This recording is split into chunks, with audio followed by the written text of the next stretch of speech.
Nanowski's passing is expected to give Cleveland a better balanced attack as ground-gaining king Jim Brown goes after his 6th consecutive rushing title. During the exhibition season, the Browns often came from behind to win their games, but this great second-half team has every intention of moving to the front and staying there now that league play is underway. More than 81,000 jam Municipal Stadium for the Browns' 13th season opener. As we pick up the action, Jim Nanowski is almost plowed under by Rosie Greer, but he manages to give Jim Brown the ball, and Big Jim responds with a 27-yard advance.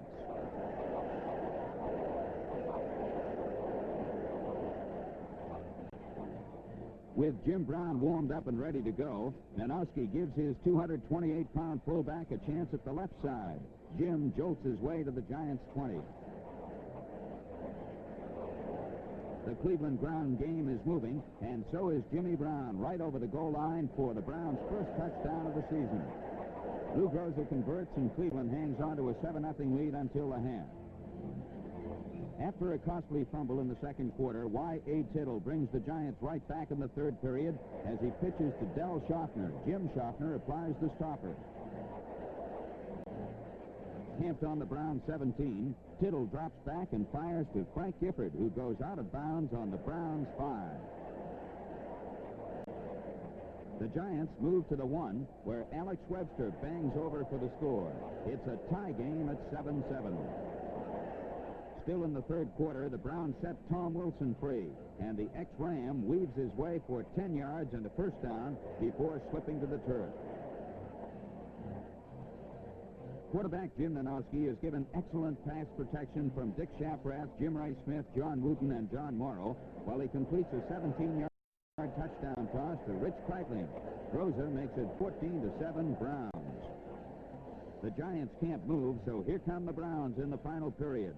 A fancy triple pass with Nanowski finally tossing to Rich Kreitling nets the Browns 53 yards and a first down on the Giants' 20-yard line.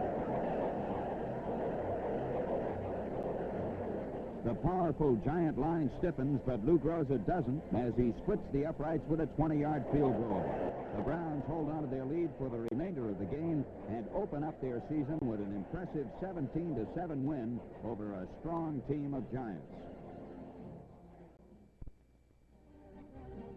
With one big one under their belts, the Browns know they can't let up as they meet the much-improved Washington Redskins with explosive Bobby Mitchell at Municipal Stadium in Cleveland. Tom Wilson ran for 76 yards against the Giants, and Rich Kreitling caught 4 passes for 93 yards in the opener.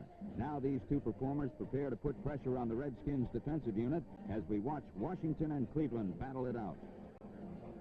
The Browns have the ball, but Jim Brown runs into trouble as an attempted lateral falls into the hands of defensive back Jim Steffen, who makes tracks for the goal line.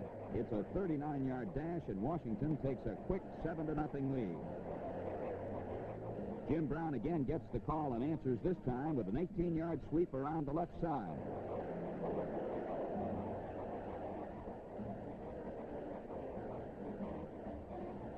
But the Redskins put a stop to any further advance, so Lou Groza sticks his foot into the picture with a 32-yard field goal, and Cleveland trails 7-3 late in the quarter. 6'4" Norm Snead looks for a quick Redskin score through the air, but alert Jim Schaffner makes a key interception while sitting on the ground. Schaffner, not one to lay down in the job, is quick to get up and move out.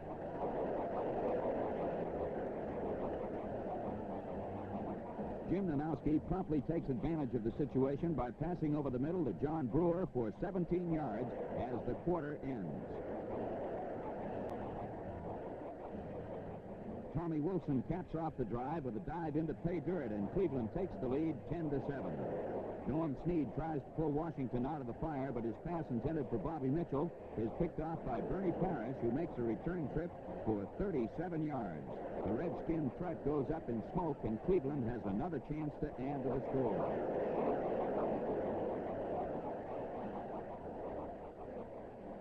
Lou Groza kicks his second of the day. This time it's a 12-yarder from an angle to give the Browns a 13-7 advantage at intermission. An exchange of field goals makes it 16-10 Browns before Snead, with 2 minutes left to play, passes to Bobby Mitchell over the middle. The fleet-footed scatback gives a dazzling display of open field running as he takes off on a 50-yard touchdown run. Hyatt converts as the stunned Cleveland fans watch those surprising Skins take over the lead 17-16. Danowski tries to get something going as he passes to John Brewer in the dying seconds of the game. Lou Groza gets 2 cracks at field goals, but they're both blocked, one from 34 yards and the other a midfield attempt.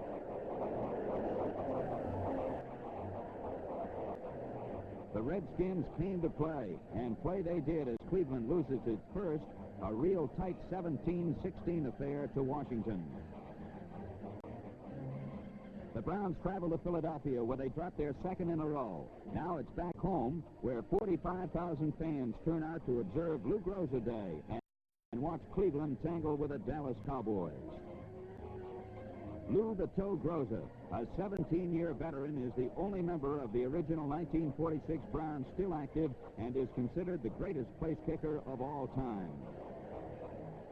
After recovering an Amos Marsh fumble deep in Cowboy territory, the Browns look to score early as Jim Danowski lays one on the line to John Brewer over the middle.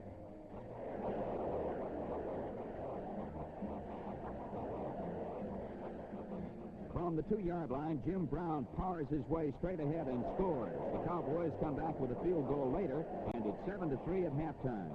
Lou Groza is honored during intermission. The native of Martins Ferry, Ohio, stands proudly at midfield with his family.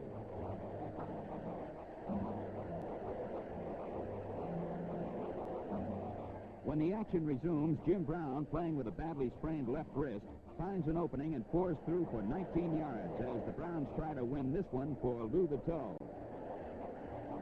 Groza contributes his share to the cause as well as anyone in the business. His 35-yard field goal makes it 10-3 Browns. The Cowboys, with their wide-open offense, make a bid to score in the third quarter. Frank Clark pulls in a 36-yard touchdown pass thrown by Don Meredith, and Dallas is back in the game at 10-10.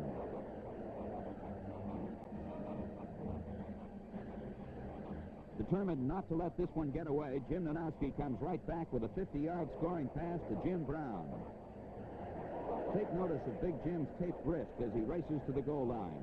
Although this injury was to hamper him for the duration of the 1962 campaign, it didn't stop Cleveland from moving back into the win column with a 19-10 decision over the Dallas Cowboys. The Colts invade Cleveland and take advantage of 3 costly fumbles and knock the Browns off 36-14. Now the Browns move on to St. Louis to meet the Cardinals. Bernie Parrish, the Browns cornerback and player representative, averages 6 interceptions a campaign, and he'd like to grab off a few Redbird aerials in this game. Leading 6-0 on 2 field goals, the Browns come back for more in the second quarter.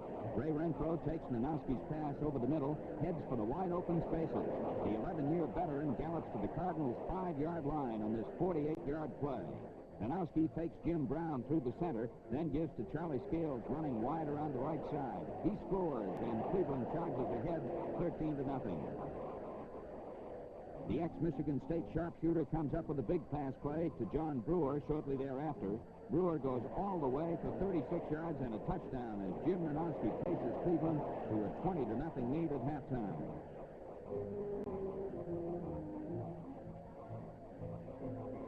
The Cards make their move in the third period as Prentice Scott squeezes through an opening and rips off right tackle for 26 yards to give St. Louis a first down on the Browns' 5. Bob Franklin makes the stop short of the goal line. Charlie Johnson makes his touchdown pitch to John David Crow, and the sensational Redbird gives St. Louis a lift with the Cardinals' first counter. Still in the third quarter, the Cards look for more, but Jim Schaffner wipes out this threat by intercepting Charlie Johnson's pass on the Browns' 26.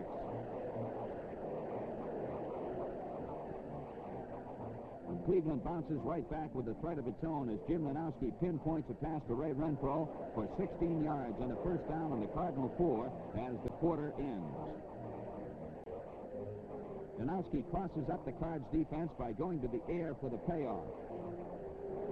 Jim Brown can catch as well as run, and it's another touchdown for the Browns. Leading 27-7, Cleveland isn't finished yet. Nowski has plenty of time to find Ray Renfro in the clear midway through the fourth quarter as he completes a 38-yard beauty. Renfro passes in the last of Cleveland's blue chips as the Browns overwhelm the Cards in a wide-open affair, 34-7, and even their season's record at 3 wins against 3 losses. The following week, Cleveland moves on to the Steel City for a struggle with the Pittsburgh Steelers and a hard-running fullback, John Henry Johnson. Early in the first period, Johnson and Red Mack get balled up on an end-around play. Linebacker Vince Costello takes advantage of this chance to carry the ball. The 225-pounder from Ohio University looks as if he's been toting the pigskin for quite a while as he strikes it rich for a touchdown, and the Browns lead after one period of play 7-0. On the next play, the Browns are in for one of their worst breaks of the season. Big Daddy Lipscomb, along with Lou Michaels, dropped Jim Nanoski hard. The Browns quarterback suffers a fractured collarbone on the play, and he's through for 1962. The Steelers take over, but not for long, as Jim Schaffner intercepts Bobby Lane's pass intended for Buddy Dial.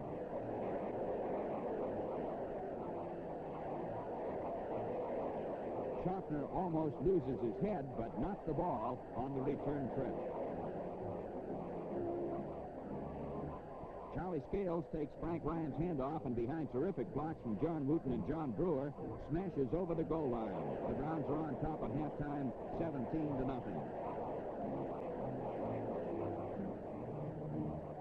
Frank Ryan, substituting for the injured Jim Nanoski, runs into some trouble early in the third quarter when he can't get off a pass.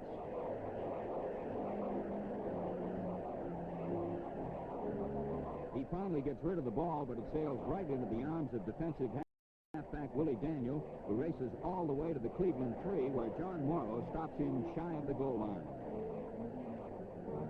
Dick Hope pile drives his way over for the touchdown, and with the placement, it's 17-7 Browns.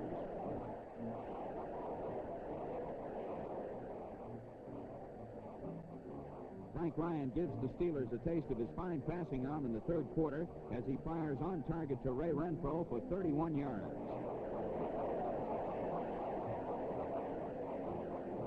Cleveland advances to the Pittsburgh 15, where it looks as if a running play is in order, but winds up with Jim Brown taking Ryan's pass over the goal, along with linebacker Bob Schmitz.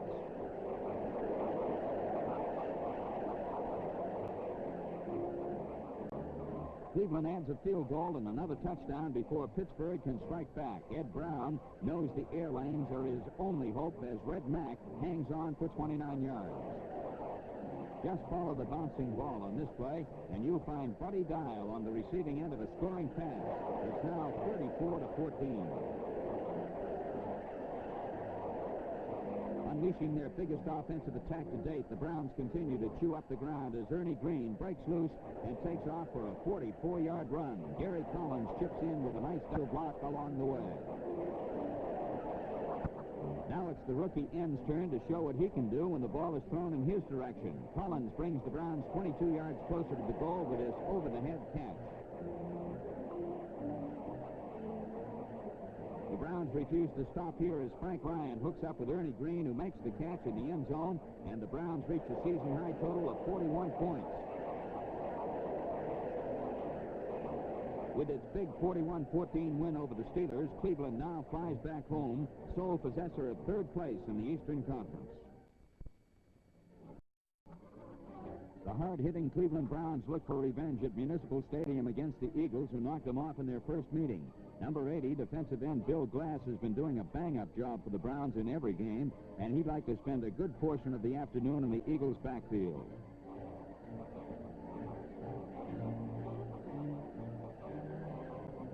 After a Cleveland fumble on the first play of the game, Philadelphia is quick to capitalize as Clarence Peak sweeps the left side for 22 yards and the touchdown. The Browns trail 7-0 with less than 2 minutes gone in the game. It looks as if Cleveland is in a hurry to get even as Frank Ryan goes for broke on a 44-yard pass to Ray Renfro, but the Browns are unable to score, and the Eagles take a 7-0 lead into the second quarter.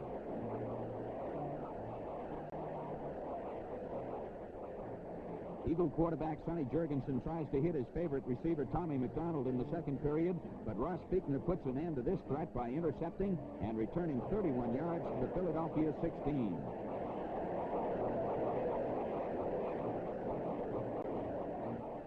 A favorite play of the Browns is this fake dive by Jim Brown with Charlie Scales going wide for the score. It's a 7-7 affair at halftime.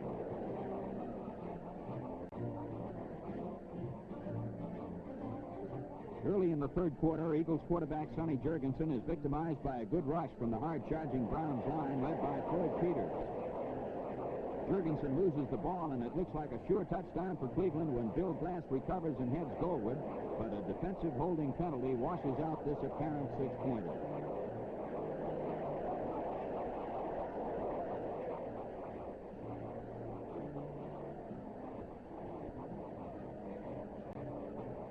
Jurgensen quickly takes advantage of the break by hitting Tim Brown with a swing pass, and fleet-footed Timmy flies across the goal line for a touchdown. Walston converts, and the Eagles lead 7. It stays that way until the fourth quarter when quarterback Frank Ryan spearheads a Browns offensive. He goes the final 9 yards himself, and neither team can score after that.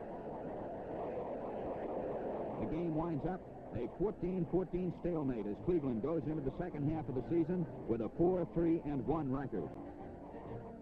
After dropping a tough 17-9 decision to the Redskins, the Browns head back home to meet the Cardinals. By now, the rookie sensation Gary Collins has made his presence felt in the Browns lineup, especially when he gets off those booming long punts.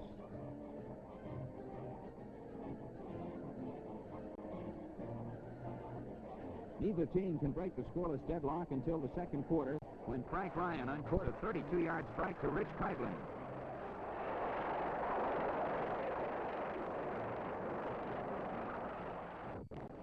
When Ray Renfro sustains an eye injury, Gary Collins is sent in as a replacement, and he immediately snares a 24-yard aerial for Frank Ryan. Collins has been fully initiated into the pass-catching club. Ryan doesn't hesitate using him more. Gary grabs his first touchdown pass, and Cleveland leads 7-0 at the half. Sam Echeverry tries to get the Redbirds off the ground in the third quarter, but it's just not in the cards as Galen Fisk intercepts for Cleveland. The Browns are now set up on the Big Red 3. Jim Brown goes in for the score as Cleveland pulls it ahead 14-0. The Cards are stymied, so Cleveland continues its aggressive assault on the St. Louis Bowl. Ernie Green takes charge of Ryan's short pass, and he's on his way.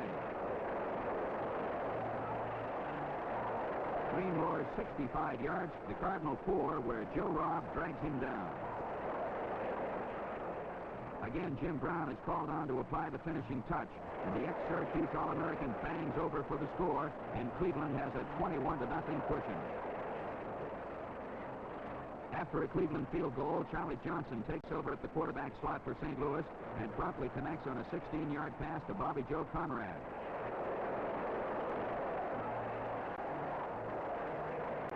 Prentice Scott opens the fourth and final stanza by folding over from the 1, and the Cards have their first touchdown of the day. Not to be outdone by this turn of events, Frank Ryan calmly drops back and spears Gary Collins, who wards off a couple of Redbirds while advancing to the 16-yard line. Still wearing tape on that injured left wrist, Jim Brown shows there's nothing wrong with those powerful legs as he bangs over from the left side to score, and now it's just a question of time with Cleveland leading 31-7. The Cards' Mel Hammock works a draw play to perfection and moves out with tremendous speed. He bounds away from the clutches of 2 Browns, sidesteps 2 more, and breezes past another before dashing into the end zone. With less than 2 minutes remaining to play, Ryan sparks another drive with Gary Collins on the receiving end of this 13-yard pass. The Browns move to within striking distance. Then it's a pitch to Big Jim Brown, who carries the last 7 yards for his 4th touchdown of the game.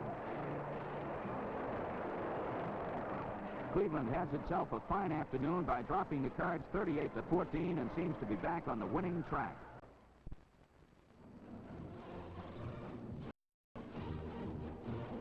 After that 38-14 romp over the Cardinals, the Browns wind up their home schedule against the revitalized Pittsburgh Steelers. Number 79, Bob Gain, and number 35, defensive captain Galen Fisk, will put pressure on Bobby Lane and company. Number 26, Ray Renfro, is ready to go after an eye injury as 53,000 fans turn out to see the Browns in their final home appearance. It's a scoreless game until Frank Ryan opens up the second quarter with a pass over the middle to Jimmy Brown. The muscular Cleveland fullback takes it going away and scores without a hand touching him. Rosa makes it 7-0 with his extra point. The Steelers' attack is muffled, so Ryan moves the Browns' offense into high gear with a 17-yard pass to Rich Kreitling. Improving with every game, Frank Ryan continues his pinpoint accuracy. His pass to Gary Collins in the end zone makes the score 14-0 at the half. The Steelers find their way goalward in the third quarter when Joe Womack caps off a 59-yard drive by blasting into the end zone, but the Steelers still trail 14-7. It's a game of give and take as Frank Ryan rifles a strike to Jim Brown on the left side. Jimmy's harder to bring down than a wild steer.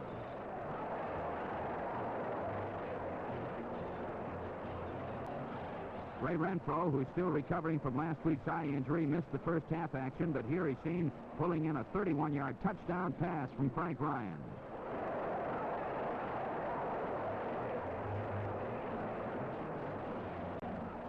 With Cleveland ahead 21-7, Lane juices up the Steeler offense with a pass over the middle to rookie end John Burrow, who bounces off the deck and races to the Brown 25, where Don Fleming puts an end to any further advance. But the march continues until John Henry Johnson rips over from the 6, and Pittsburgh is right back in the ball game at 21-14. It's not a case of scoring firstest with the mostest, but more like anything you can do, I can do better, as Frank Ryan uncorks a real beauty to Ray Renfro for 41 yards. The Browns roll to the 1, where Jim Brown takes charge and forces his way into the end zone. It's 28-14 in favor of Cleveland. The workhorse of Cleveland's explosive attack, Jim Brown, is feeling his oats in this game as he follows Gene Hickerson through a gap and takes off for 30 yards before Dick Haley and George Tarasova can do anything about it. Considered by most experts as the greatest fullback ever to play the game, Jim Brown dives over for his third touchdown. The Browns blast the Steelers 35-14 and take over second place in the East. The Cowboys overcome Cleveland in the Cotton Bowl, and now the Browns fly back east to meet the Eastern champion New York Giants at Yankee Stadium. Number 84, defensive end Paul Wiggin, will put plenty of pressure on Giant passers. After being locked in a scoreless first quarter duel, the Giants' Ralph Guglielmi pitches to Frank Gifford, who makes tracks to the Browns' 28-yard line in the second period. The pass-catch combination of Ralph Guglielmi to Joe Walton gives New York a 7-0 lead in the second quarter. Trailing 7-0, the Browns move with Frank Ryan pitching to Ernie Green for 6 yards.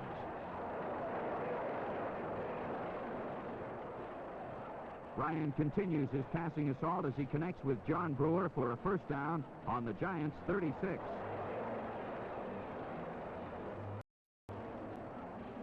Jim Brown keeps the Browns' attack rolling with a burst around the right side for 8 yards.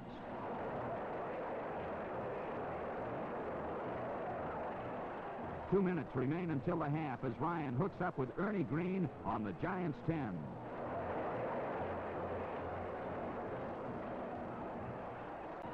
But the drive is finally halted, so Lou Groza helps the Browns' cause by booting a 16-yard field goal. It's 7-3 at halftime.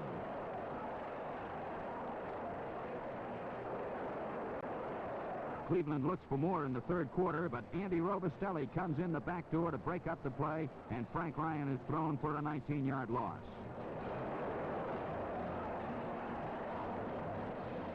Lou Groza is called on to aid in this precarious situation and does so by booting a field goal. The Browns' long-range weapon cuts the Giants' lead to 7-6. But New York isn't playing a waiting game as Ralph Guglielmi finds Frank Gifford open for a 24-yard pass near the end of the third quarter. Gifford goes out of bounds on the 1. Joe Morrison rams into the Browns' stubborn defensive wall and gets enough yards for the touchdown. New York increases its advantage to 14-6. The Browns are determined to rebound, so Frank Ryan completes a short pass to Ernie Green, and the Louisville Flash responds with a 21-yard pickup to the 49-yard stripe.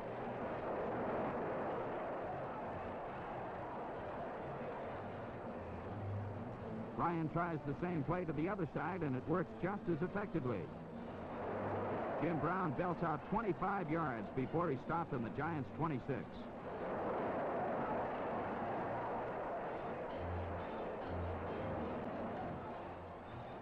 The Browns choose to stay in the air with Ryan throwing to Ernie Green, who carries to the Giant 4.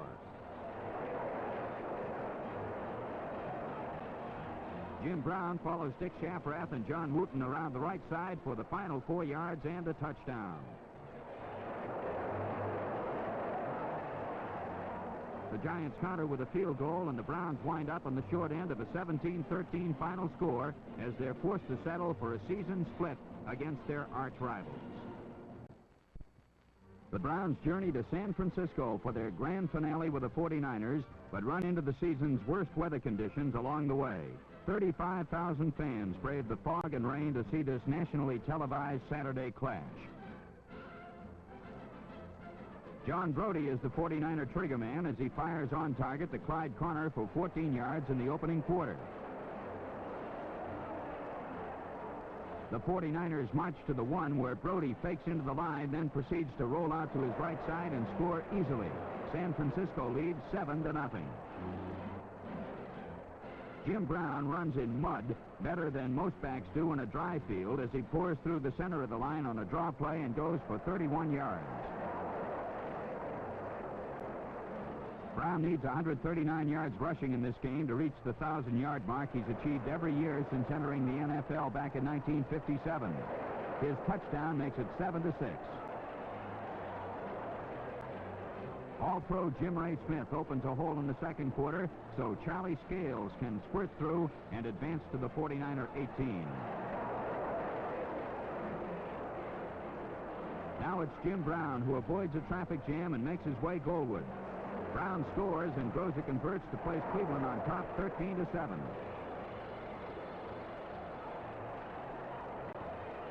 By now, it's a real mud bowl game as 49er John Brody completes a pass to Marty Stickles for 19 yards. Don Fleming makes the stop.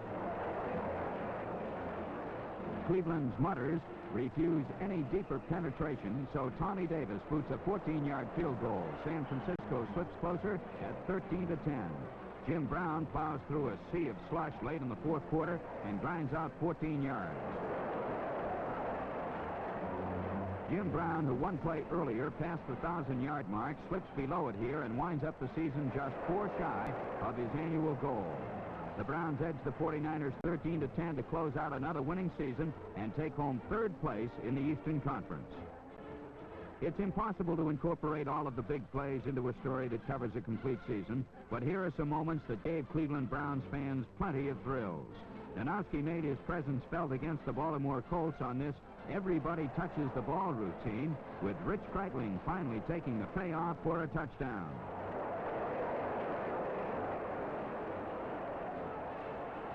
One of the big plays of the Colts game found defensive captain Galen Fitz intercepting a Johnny Unitas bomb and returning it to the Colts 24.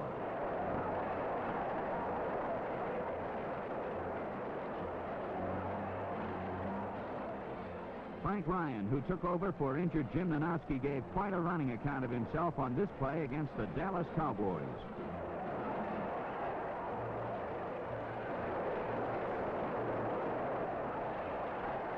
Ryan almost ran out of the Cotton Bowl before the Lone Star Staters could throw a lasso around him.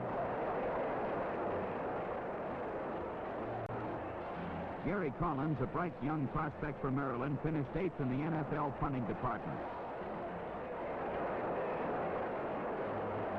On this play, Gary displayed plenty of professional football savvy for a rookie.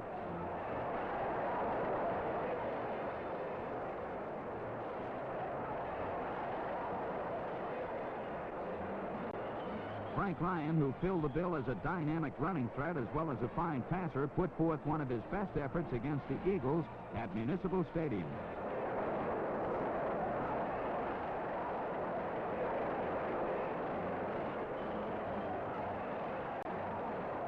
Jim Brown made one of his best plays against the Colts, but it was a disappointment that pro football's finest fullback didn't repeat as the league-leading rusher. For Big Jim and his mates, 1963 is a new year, and under new head coach Blanton Collier, the Cleveland Browns could be one of the most exciting teams to watch in the powerful National Football League.